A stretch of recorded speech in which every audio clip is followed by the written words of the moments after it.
So ayan guys, isa sa ating followers na nagtatanong, paano nga ba maglagay ng picture sa mismong video? Or ang tawag dyan is overlay. Paano nga ba at anong gamit?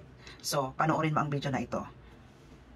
So, ituturo ko po sa inyo kung paano maglagay ng picture sa mismong video at kung anong apps ang ating gamit. So, tara, umpisa na natin ang tutorial para matuto tayo at magagawa tayo ng sarili nating video at hindi na natin napapanood. Yung mga napapanood natin is magagawa na po natin.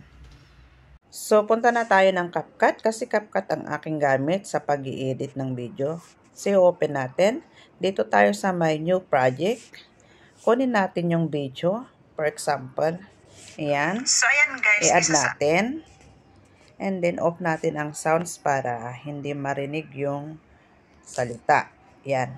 So, mag-additional po tayo ng picture. Dito tayo sa may overlay. Yan, gaya ng sabi ko, overlay. Kung paano maglagay ng picture dito sa mismong video.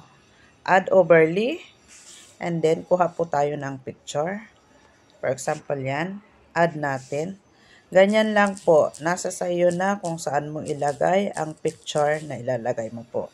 So, ganyan lang po siya. So, ganun lang po kadali. Thank you for watching.